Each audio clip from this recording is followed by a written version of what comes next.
partageons nos valeurs. Chaque jour, en effet, partageons nos idées de valeurs côté en bourse et de placements socialement responsables ISR qui montent en puissance. On essaie de vous apporter des clés pour en profiter, vous aussi. Camille Prigent est avec nous, la fondatrice d'Investir Éthique. Bonjour Camille. Bonjour. Les ETF ISR sont eux aussi de plus en plus nombreux et nourrissent à présent la collecte sur cette thématique socialement responsable.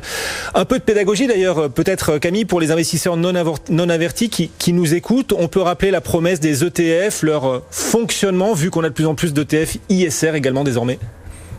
Oui, tout à fait. Les ETF, ils ont un fonctionnement qui est très simple. Ils sont parfois appelés trackers ou fonds indiciels, tout simplement parce qu'ils vont répliquer des indices de marché, donc que ce soit des indices d'actions ou d'obligations. Ça veut dire que vous pouvez, par exemple, en investissant dans un ETF CAC 40, investir en une seule fois sur tout le CAC 40. Donc ça, c'est une de ses premières vertus, c'est la diversification qu'il permet. Et la deuxième vertu de ce placement, eh bien, c'est la faiblesse des frais qui y sont associés, puisque les ETF, ils ont des frais assez faibles. Sur les ETF cotés Euronext, on est à peu près à moins de 0,4% par an, ce qui est très très raisonnable. Oui, ce qui est 3, 4, parfois 5 fois inférieur aux frais moyens des fonds de gestion actifs. Donc ces ETF, vous avez décrit leurs avantages pour les investisseurs qui nous écoutent et il se trouve donc que ces ETF permettent aussi désormais d'investir socialement responsable. Les ETF ISR se multiplient. De quoi on parle quand on parle d'ETF responsables ? Dans quoi, comment est-ce qu'ils investissent ? Bien, c'est certain qu'aujourd'hui, les ETF responsables, ils représentent une grosse partie de la collecte. Depuis le début de l'année, il y a plus de la moitié de la collecte des ETF qui a été dirigée vers des ETF ESG, c'est-à-dire qui prennent en compte les critères environnementaux, sociaux et de gouvernance. Et ça, c'est une des premières façons d'être un ETF responsable. Il y a des fournisseurs d'indices comme MSCI ou FTSE qui fournissent aujourd'hui des indices ESG. Et les ETF, ils ont simplement à répliquer ces indices pour proposer un ETF responsable. Une deuxième façon d'être un ETF responsable, c'est de pratiquer quelque chose que les fonds actifs ils pratiquent aussi beaucoup, c'est les exclusions. Donc l'ETF, il va pouvoir choisir une liste de secteurs plus ou moins controversés, par exemple le tabac, le nucléaire, l'armement ou les OGM, et décider d'exclure les entreprises de ces secteurs de son univers d'investissement. Il y a une troisième approche qui est possible, sachant que je cite 3 approches, mais bien sûr elles sont cumulables et d'ailleurs il y a beaucoup d'ETF qui les cumulent. Et cette troisième approche, c'est l'approche thématique. Donc dans ce cas-là, on va parler d'ETF responsable quand ça va être un ETF qui va calquer un indice positionné sur une thématique responsable, comme par exemple les énergies vertes, l'eau, la santé, les infrastructures durables ou les obligations vertes. Alors on va passer aux travaux pratiques dans un instant. Vous allez nous apporter des idées d'ETF socialement responsables et les performances financières de ces ETF, parce qu'on est sur BFM Business et que nos auditeurs veulent les deux, la performance extra-financière et la performance financière. Juste un mot des labels aussi. On voit du coup aussi de plus en plus d'ETF labellisés ISR, Camille. Oui, tout à fait. Aujourd'hui, il y a à peu près une vingtaine d'ETF qui ont le label. Alors, ça peut être le label ISR, mais aussi le label Greenfin.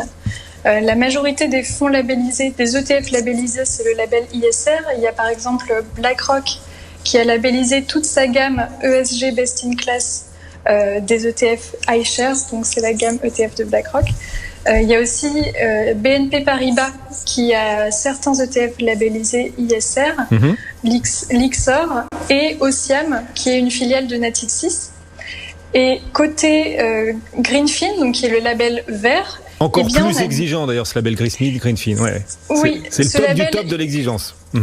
En effet, il est plus exigeant puisqu'il va d'office pratiquer des exclusions sectorielles assez fortes.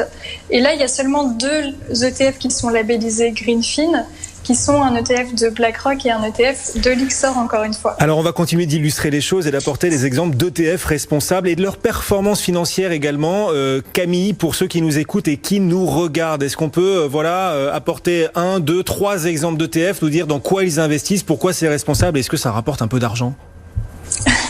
Oui, tout à fait. Alors, on peut parler par exemple du fonds iShares MSCI Europe SRI, qui est un fonds de BlackRock. Donc ce fonds, il est intéressant puisqu'il va avoir une approche double, à la fois ESG et d'exclusion. Donc, parmi les secteurs qui sont exclus, on a l'armement, le charbon, le tabac et aussi toutes les entreprises qui ne respectent pas le Pacte mondial des Nations Unies ou le Global Compact.